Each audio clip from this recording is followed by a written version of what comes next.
Hello everyone, कैसे हैं आप सभी लोग। आई होप कि आप सभी लोग बहुत ही अच्छे होंगे और अपनी अपनी लाइफ में बहुत सारे हैप्पीनेस एंड मिरेकल को भी अट्रैक्ट कर रहे होंगे।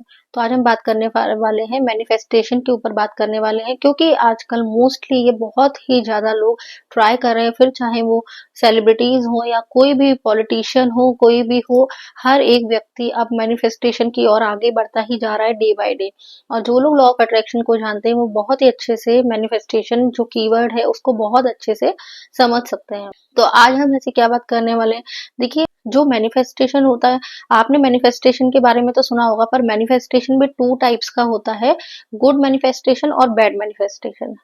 कैसे हम सोचते हैं, देखिए, कभी भी कोई बैड मैनिफेस्टेशन सोच करके नहीं करता। जब हम कोई भी चीज मैनिफेस्ट कर रहे होते हैं, फिर वह भले ही वो अपने पार्टनर को मैनिफेस्ट करना हुआ, मनी को मैनिफेस्ट करना हुआ, तो आपने वो मैनिफेस्ट कर लिया, तो तब तो आप बहुत खुश होते हैं कि मुझे ये मैनिफेस्टेशन मेरा पूरा हो गया। लेकिन उसके पीछे तब वो मैनिफेस्टेशन खत्म नहीं होता कि पिक्चर वहीं एंड हो गई, द एंड हो गई।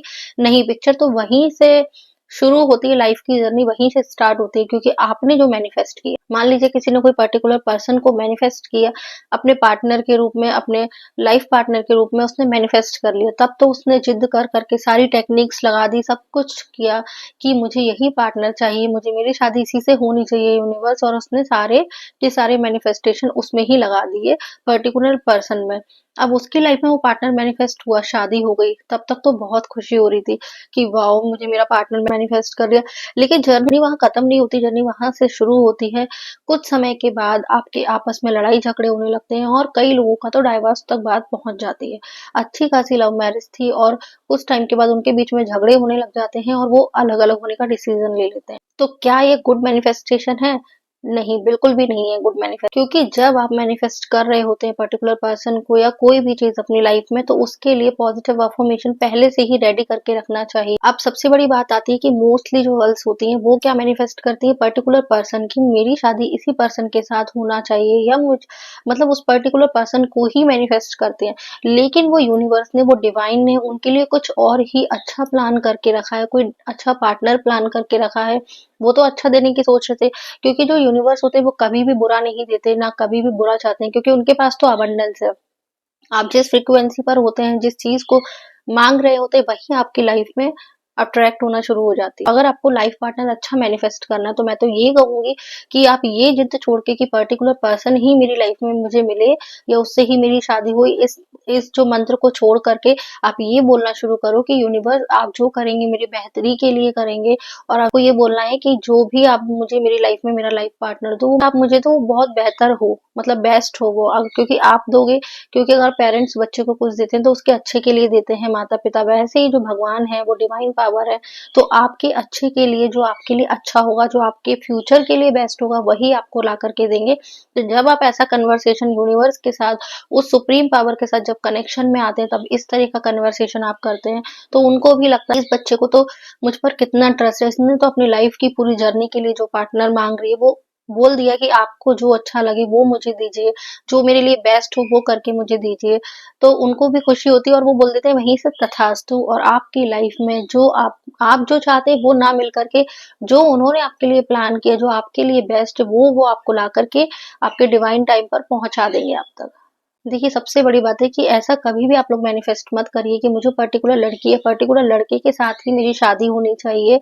बल्कि आपको तो ये बोलना चाहिए कि हे यूनिवर्स, मुझे ऐसा जीवन साथी दीजिए जो जिसके साथ मेरी लाइफ बहुत ही बेहतरीन हो, बहुत ही प्यार भरा हो रिश्ता हमारा, और बहुत ही खूबसूरत मैरिड लाइफ हो मेरी, मुझे ऐसा पार्टनर ला के दीजिए। तो इन दोनों शब्दों में बहुत डिफरेंट है कि मुझे वही चाहिए, बहुत डिफरेंस, इन दोनों बातों में बहुत डिफरेंस है कि मुझे वही चाहिए। मतलब वो तो यूनिवर्स आपको ला के दे देंगे तथास्तु, आपको यही चाहिए, उसकी आपको नहीं पता उसके साथ आपका फ्यूचर क्या है या आपकी आगे मैरिड लाइफ कैसी रहने वाली है, लेकिन वो यूनिवर्स बहुत अच्छे से जानता है। तो आप ये छोड़ करके आप ये बोलना शुरू करेंगे ना कि मुझे ऐसा जीवन साथी दीजिए जिसके साथ मेरी लाइफ बेहतरीन हो जाए। तो ये जो अफर्मेशन होगी, तो उसके हिसाब से आपको जो बेस्ट, अगर जो आप मांग रहे हैं उसमें ये सारी खूबियां होंगी, उसके साथ आपका फ्यूचर अच्छा होगा, उसके साथ आपकी मैरिड लाइफ अच्छी होगी, तो वही पार्टनर आपको यूनिवर्स ला के देंगे।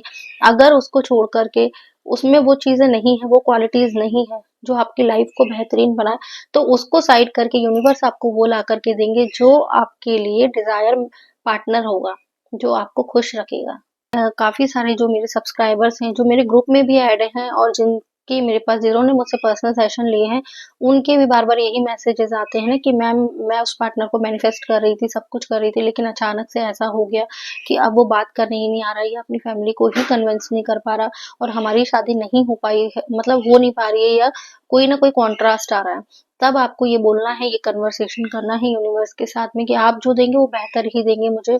तो ये चीज़ ज़िद छोड़ करके कि वही पर्टिकुलर पर्सन चाहिए, आप क्योंकि कई लोगों के मैंने सेशन लिए, आप जो काउंसलिंग चलती है, तो मैं तो उनको बहुत समझाने की कोशिश करती हूँ कि आप इस तरीके से मत मैनिफेस्ट कीजिए।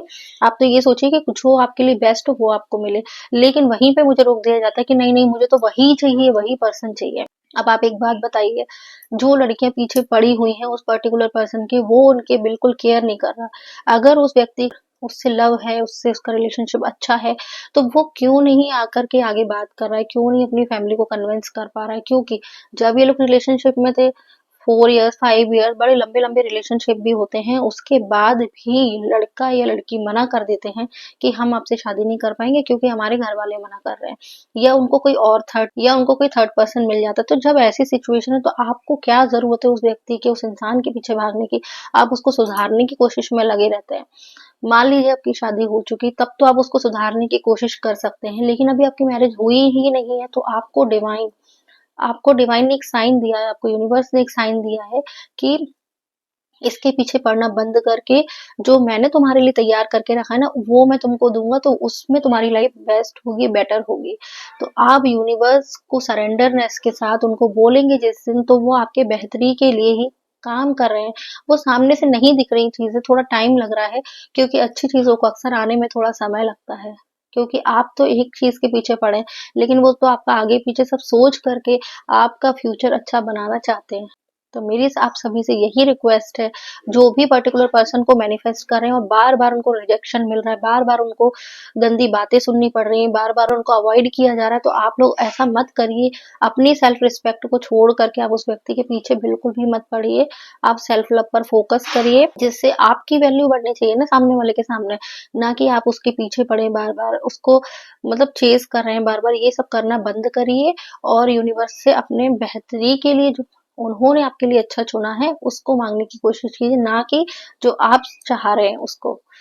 ठीक है? आई होप कि मेरे काफ़ी व्यूअर्स हैं, मेरे काफ़ी सब्सक्राइबर्स हैं, उनको उनका आंसर मिल गया होगा। थैंक यू फॉर वॉचिंग, फिर मिलते हैं हम नेक्स्ट वीडियो में, तब तक के लिए stay happy and stay healthy. Thank you.